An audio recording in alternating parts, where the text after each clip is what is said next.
Hello and welcome to our next panel. We're very privileged to have with us today Josef Aschbacher, Director General of the European Space Agency, for the keynote session on how do Europe's space ambitions and commercialization fit together. So Josef, thank you so very much. I really appreciate you taking the time.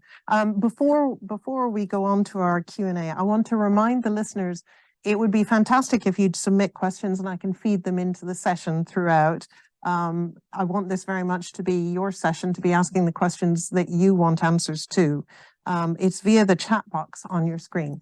So the first one I'll take, and I'll say, Josef, it's been just over 2 years, I think, since you took over at ESA, and one of your priorities at the time was to encourage the development of Europe's commercial space sector. As a benefit both to ESA, but also to encourage startups, to encourage the economy, and to really play a role in the global space economy. So how is that going? Where are you in terms of your ambitions? What are your successes? And what are the obstacles that still remain? No, thank you. First of all, it's a pleasure being here. I think this is really an extremely important discussion which we have. So where are we in Europe in this commercialization effort? So first of all, what is happening around the world, of course, is quite impressive, both on the public side, NASA in China, in India, and many other countries. You see a lot of investment in space, and these investments are pretty nicely increasing, depending a bit on the country. But you see a very steep increase of budgets, public budgets around the world. Then you look at the private sector, again there, you see a very steep increase. We had about more than 80% increase between 2017 and 2021, which is a sign of this segment being a new segment of the economy where also private money flows in. And private money is not only the funds of Elon Musk in SpaceX, but it's really across the board. Silicon Valley, of course, has fired up the space economy, but also in Europe and other countries, we see this happening very strongly. So when I became DG of ESA, of course, this trend was already in full swing, but I put this as a priority on what we call the Agenda 2025, which is the European strategy of where ESA, with its member states, wants to go and where we want to put an emphasis, and we would like to accelerate our involvement in the space economy in Europe. So this is one of 5 pillars of Agenda 2025. So one of the first actions I took is to create a directorate called Commercialization that really focuses on these commercial aspects. And then, of course, we developed programs and activities that are focusing on the commercialization part. So what do we want there? It is clear that if you want to increase the commercial sector, that means the private funds flowing into the space market, you need to, of course, help from the public side to make it happen. We help on one side through technology, which we develop, technology building blocks or bricks that we put together, where we identify with these companies what they need in order to succeed. But also we give access to our laboratories and facilities so that they can make good use of what we have. And of course, and this is the important part, we define programs that are supporting the commercialization of space. At the last ministerial in November, where we got a very significant increase of funding across the board. Also, commercialization was written with big letters and got significant funding. We had different places where commercialization is involved or is happening. Altogether, about 1.3 billion of funds that are dedicated to the commercialization out of the 17 billion which we got to really create with industry in partnerships, new activities, new projects, new products that are happening. So yeah, this is certainly something that is necessary to build up the capacity. And then on top, what we also did, and this is something that was really reinforced over the last year and a half, is to make agreements with venture capital or funding entities to come into the funding world and partner between the space world and the funding entities through networking organizations, matchmaking events that we organize, but making sure that access for the funding entities to our space community, SMEs or even larger companies are made, and therefore we can merge and bring these two entities together. And I think this is something that is needed. Of course, we have big ambitions. We have also plans to change quite significantly through a transformation process the way how we procure in the future. But these all are elements that are feeding into in the same direction. But all of this is about developing a vibrant and healthy private sector, commercial space sector, private commercial space sector, which you can then tap into as ESA at lower cost, much in the same way that NASA does it, buying the services and products rather than owning the assets and operating them from the private sector. Exactly. So this is exactly the way it is, very successfully demonstrated in the United States. And we have seen companies really growing very nicely and very well. And in Europe, we just need to do the same. Of course, we have to adapt it to European circumstances and European cultures and way of working. But the principle is exactly the same. So yes, we should certainly help building up technology, but on the other side, be a customer, an anchor customer for these companies, so that we are not involved in all the processes from beginning to the end in order to define all the details. But is that possible as ESA? The United States is, one country, one government. Is that possible, especially when you have a policy of geo-return? I mean, does this attempting to be a more NASA-style procurement agency, if you like, procurer of services, mean that geo-return is outdated? Yeah. I mean, that's a bit of a provocative question, and I like it because I think it really puts the substance on the table. Geo-return sometimes is mentioned as something that hampers competition. And there is some elements in it, and believe me, I'm the first one who wants to modernize or to update geo-return in order to make it more competitive, but I will explain in a minute. But let me just make a very important statement about geo-return. Geo-return, for those who are not so familiar, is the way how the ESA funding of projects works. So if a member state puts 100 or whatever million into a program, we guarantee through a competitive process that minus these running costs, this 100 or minus the running cost is going back to the industry of that country. So therefore, basically, you get your money back if you're investing in ESA, and this is a principle that works extremely well. On one side, to collect the funding for ministerials, because a member state is reassured that the funding comes back to their industry. Secondly, it's done in a competitive way. It's not just giving it to somebody. It's really the large competition we do in Europe. And then one time an industry from country A is winning, next time from country B. But overall, this geo-return or this flow back of funding is more or less equalized. And despite this geo-return, which sometimes is mentioned as being non-competitive, which is, by the way, not really true, it depends a lot how you handle it, we have managed in Europe to create some of the most competitive industry worldwide. If you develop a satellite or if you develop some infrastructure data access system, they're done at a very good price, despite the involvement of many countries and companies across Europe. And I think it is well recognized that the European industry is very competitive. I just mentioned one example to make the case. Last year, there were 6 geostationary satellites in telecoms open for competition to any companies worldwide to compete for. 5 out of these 6 were won by European industry.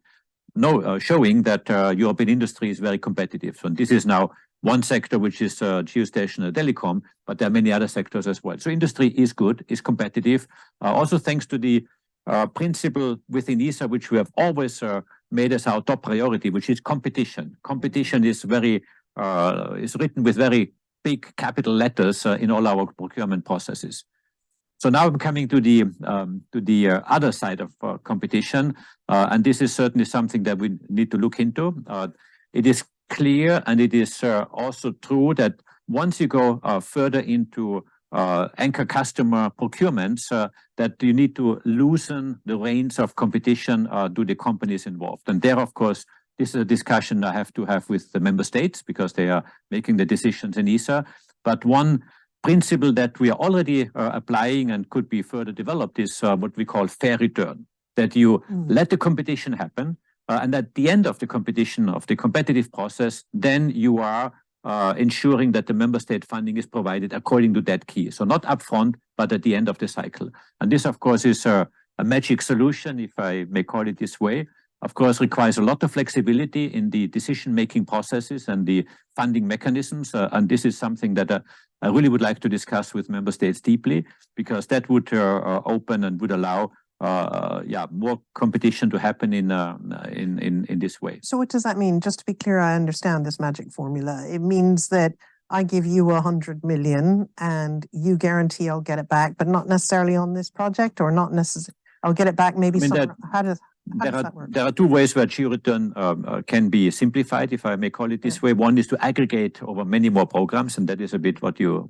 just mentioned, and certainly something that is a good way of approaching it. And the other one is that for certain projects you let the competition happen, but of course that the contribution of member states is then scaled and defined at the end of the competition, when you know that which country's industry has which share.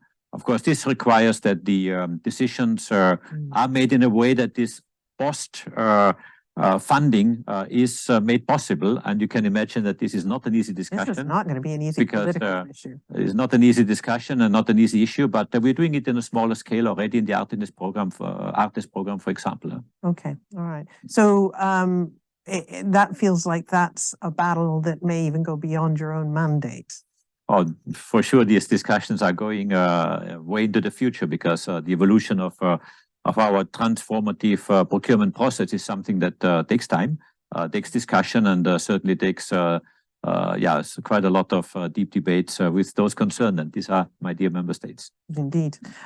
Well, you mentioned earlier today, we spoke earlier today, and I know that you said this before, that you also want Europe to develop its own human transport capability to take European astronauts to the moon, well, to Leo and beyond, perhaps. I mean, you're doing that. You're also doing a communications constellation for Europe. You've got lots of projects. Do you really have the means to do all of these? And does Europe have the means and the ambition to create human launch capability? Is this realistic, or is this you asking for the world and unlikely ever to get it? First of all, let's step back once again and see a bit what happens around us, around Europe, in the world. Everyone follows very closely the developments in the US with a very strong human resources astronaut program since the 60s, actually. China is coming up very fast and very impressively, having just announced that they would like to land a taikonaut on the moon surface by 2030. So these are very ambitious plans. India, as we know, is also about to have astronauts flying on its own rockets and space vehicles into space. So this is happening outside Europe. Then, of course, as Director General of ESA, I'm asking myself, where is Europe in this global landscape, and where should Europe be? And what you just said, whether Europe should have its own capability, is something that was debated quite intensely by independent experts, not from the space domain, outside the space domain. These have been independent experts who have been just recently published a report called the High-Level Advisory Group's report, Revolution Space, and the title already indicates that they are giving a message to Europe that a revolution is necessary in order to really launch this debate. So what do they say? They have really looked quite intensely at various aspects of human and robotic exploration. On one side, the geopolitical aspects. As we know very well, this is astronaut flights have a very strong geopolitical component. We see it with the Artemis program, extremely successful. Also, China just recently has offered other countries to join them in their capability to go to space, to the Chinese space station. And this has a dimension which is very important of geopolitical nature.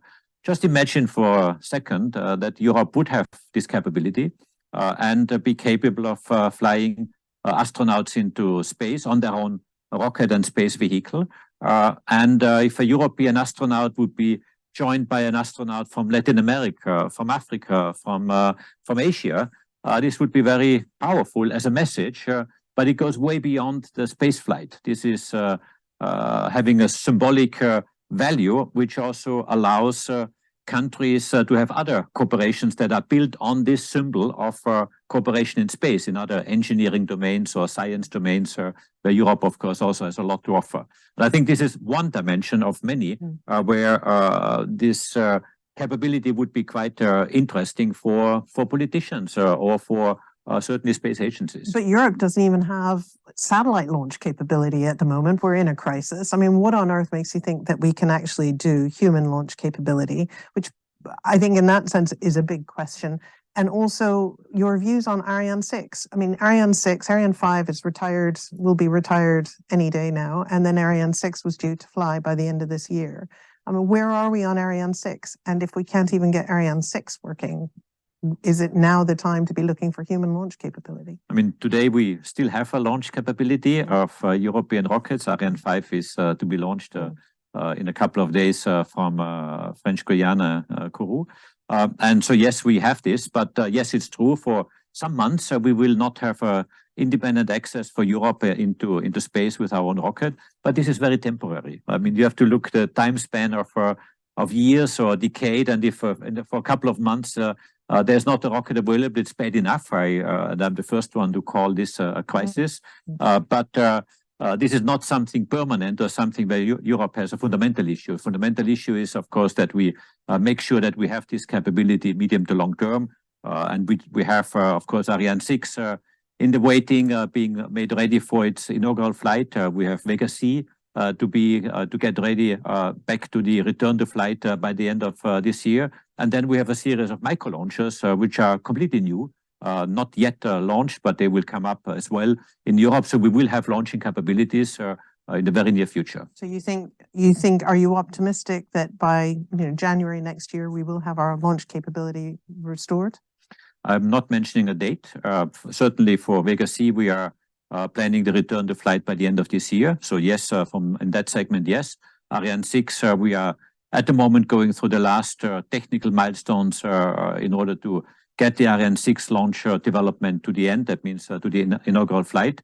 I'm not mentioning now a launch date, but I am updating the public through our website on the progress of these milestones. Some of them are coming up in the next 1 to 2 months. But at summer or after summer, we'll be in a much better position to give some period or some, not a date in terms of date, but a certain period of when Ariane 6 will be launching. Okay, and we have just under 2 minutes, so I would like to turn to the UK as well, and your view of, the UK has space ambitions. It's in negotiations over Copernicus. Would ESA use UK launchers? Is one question, but also in terms of Copernicus, what is your understanding about where those negotiations are going, and what would it mean if the UK was no longer part of Copernicus if they don't reach agreement? Yeah. So the first question I can answer very, very quick. Yes, ESA would use UK launchers. So UK is a member state of ESA, a very happy member state and a very good one. So yes, of course, if they offer a private launcher and there are some in development, we would be happy to launch.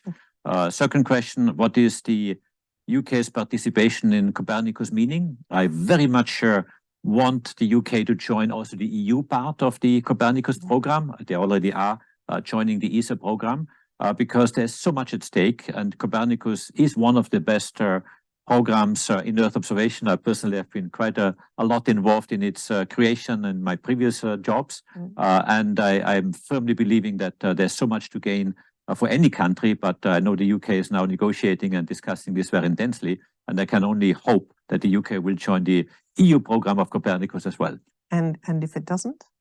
Or if it doesn't, then we need to sit down. We have a budget gap that needs to be closed by mid of next year, June next year. Of course, we have a little bit of time to do that, but it will not be good because the program may risk some interruptions, some significant interruptions, which at the end will be more expensive for taxpayers. And this, of course, we want to avoid. So therefore, closing this budget gap, and one way of doing it is UK's participation is extremely important. Joseph, thank you so much for a fascinating session. I really appreciate it. And good luck with all the ambitions. So now we're going to head on to the next panel, which is looking at the privatization of space. How can the public and private sectors work together? So we'll be back with you with that panel in just a few minutes. Thank you very much, Joseph. Thank you.